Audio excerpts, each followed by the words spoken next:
Welcome, everybody. It is Business Monday. Thanks for tuning back in. I want to thank everybody for the earlier broadcast over at Commerce RI in an interesting Latino food supply company that's growing in Rhode Island. Congratulations to them. Now we've got Green Development's Hannah Morini. She's the rock star in the renewable energy field, one of the fastest growing companies in Rhode Island, both in developing solar and wind, and now a little hydro. I'm hearing. We're actually building the first small-scale hydro project in Rhode Island. We're using an existing dam in West Warwick, the Natick Dam.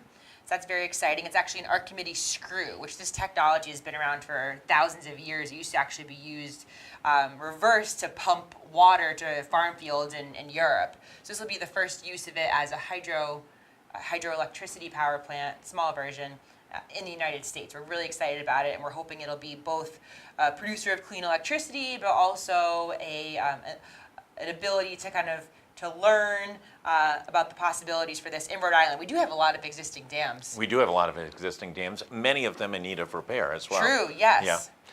Let's talk about it. Green Development's the largest onshore renewable energy company, projects all over the state, about 20 different communities. One of the big issues for the state in developing a rock-solid, scalable renewable energy strategy is battery storage. Yes. To be able to harness the energy at the most efficient levels and then turn it back into the grid when it's most needed. Talk a little bit about how you guys are thinking about it. Sure. So, well, I think I'd first like to talk a little bit about the problem. So renewable energy, it's intermittent. So you can only produce solar energy when the sun is shining. You only produce wind. Which this spring would have been impossible, yeah, right? It was pretty windy though, so our turbines did okay.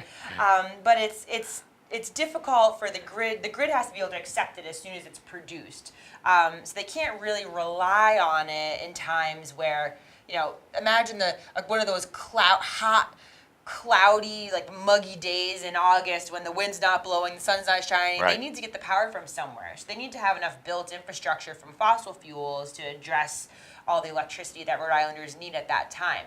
So with the closing of 5,200 megawatts of power plants between 2013 and 2022, and which of stored fossil fuels like oil, coal, and nuclear, and then the increase in renewable energy, we need to find a way to kind of smooth out the production of wind and solar so that the grid can rely on it. And we truly believe that the utility companies and our grid operators will be a lot more receptive to renewable energy once they can rely on it like they can a traditional power plant.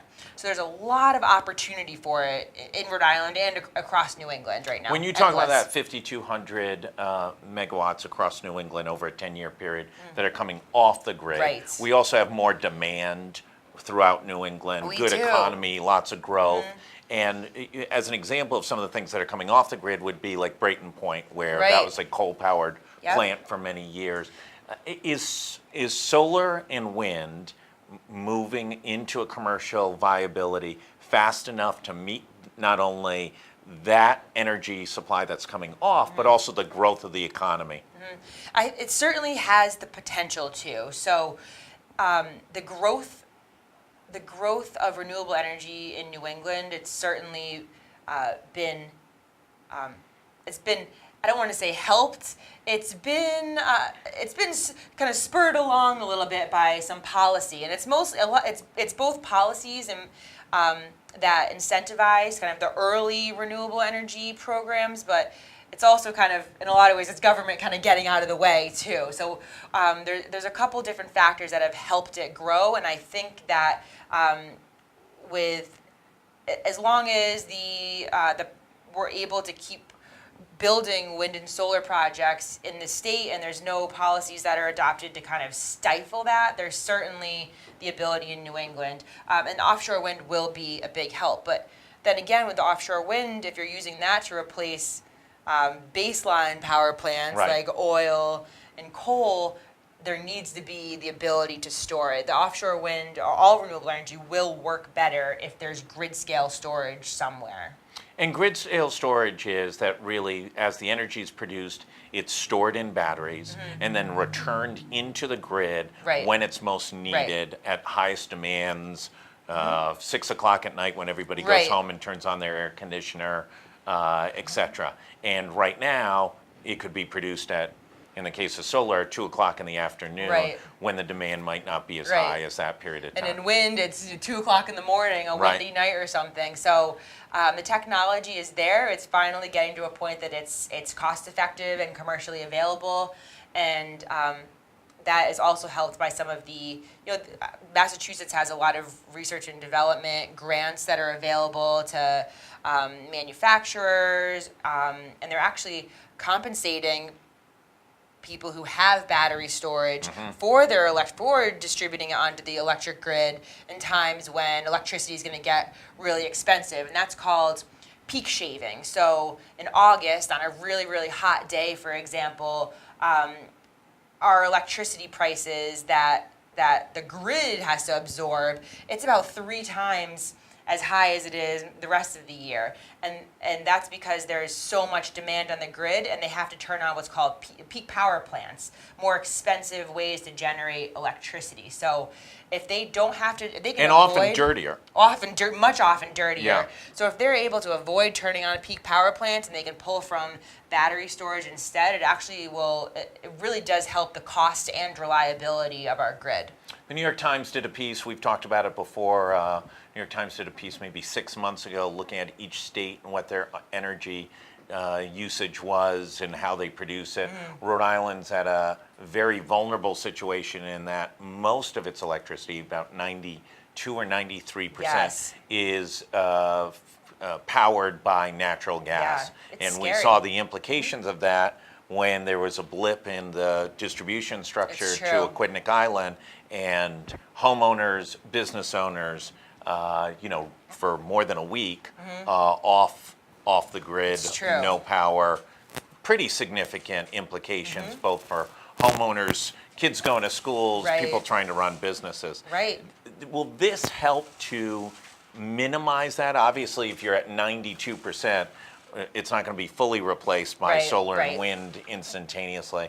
But in a situation like that, would, in the next 5 years, prophesize, would we have enough energy, battery storage to be able to take up an issue like that and It'll certainly minimize help. it? It'll certainly help in the winter when we need it the most. Right. There's a lot of competition for natural gas right now. So not only is it 92% of it, 92% of our electricity in Rhode Island coming from natural gas, but increasingly people are heating their homes with it.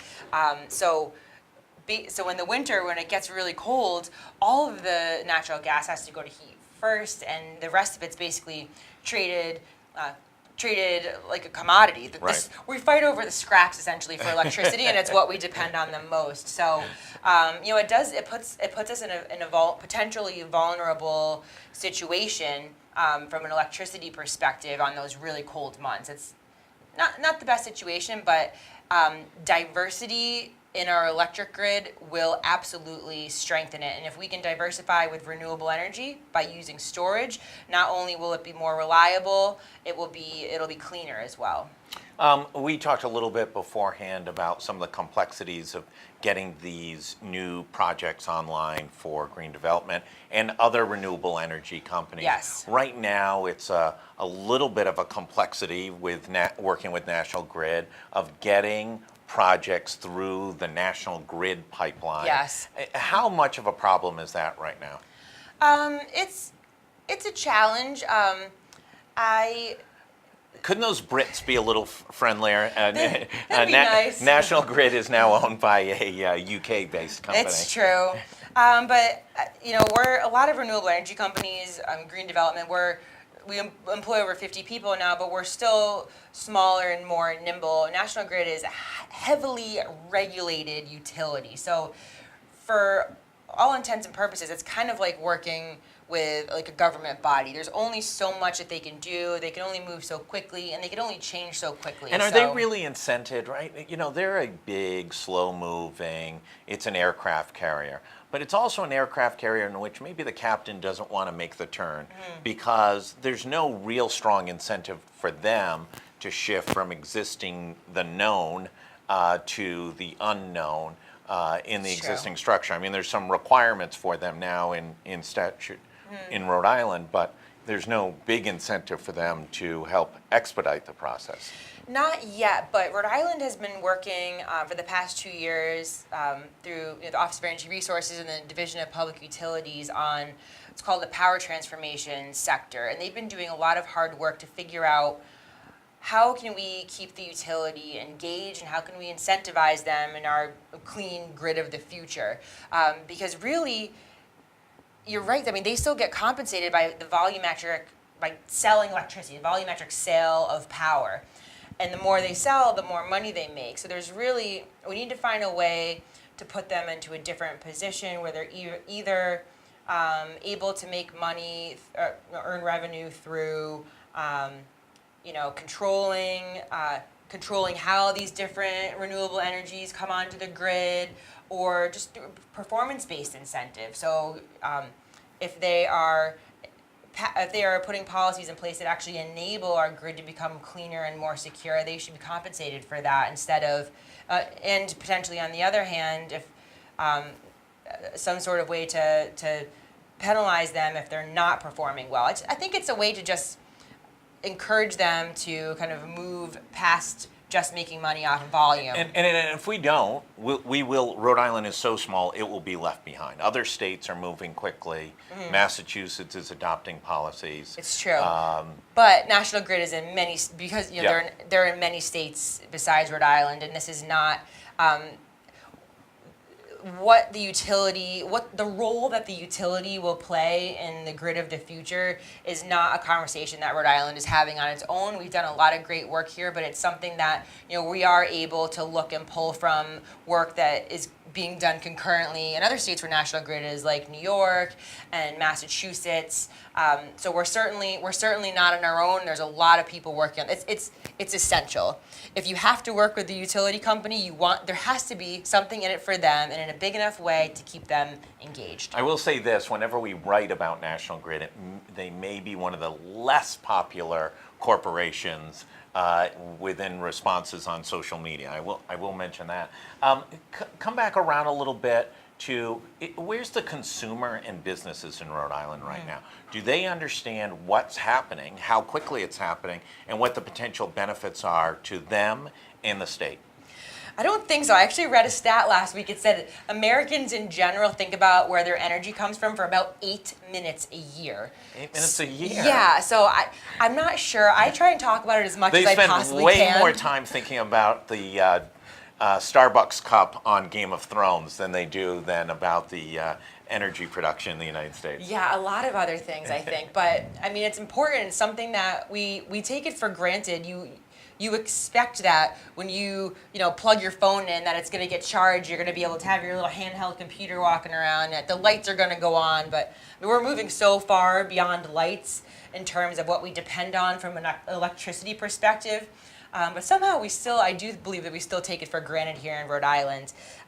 We try and talk about it as much as we possibly can, and try to let people know how it is affecting them and how things have the potential to really change for the better here.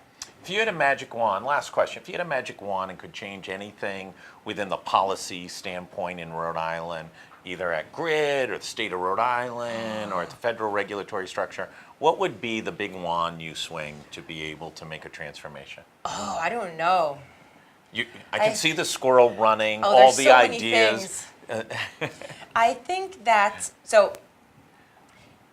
it would cause a little bit of chaos up front, but I think it would smooth itself out over time. If we had time of use rates, so if we had time of use rates, so if things were more expensive when there was less of it during those peak power times, then it would kind of naturally smooth out our So in other words, peaks and if I go valleys. home, it's 80, 90 degrees out, I go home, maybe I'm not going to run the air conditioner and the dishwasher and the washing machine. Right. Maybe I'm going to do the clothes later on at night, or Right. use a timer Hit the to little set delay it. button on your dishwasher, things like that. I think it would actually, I think economics is a very powerful set of tools. It changes people's behaviors, and I think that goes for utility companies, Yeah. corporations, and individuals. And I think that it could actually make renewable energy even less expensive. And the prices have come down dramatically, but it has the potential to make renewable energy a little bit less expensive too, because their electricity could go on the grid at the least expensive amount of time, or you could be storing it at the least expensive amount of Right. time and then Delivering it on. deliver it when ratepayers are paying a lot for electricity. So you'd find it would save everybody money and make things a lot more reliable. Great. Hannah, thanks so much. Stay right here. We're going to go off and then back on in about 15 minutes. We're going to be with Patrick Moynihan from the Haitian Project. He's the gentleman who refused the donation from Bob Kraft for his school in Haiti. He's got something to say both on an update on his relationship with the Kraft Foundation, but also some conversation about Uber and how it treats its workforce, whether they're contractors in this new gig economy. We'll see you back. Thank you for coming on. Thank you. And we'll see you back in about 15, 20 minutes.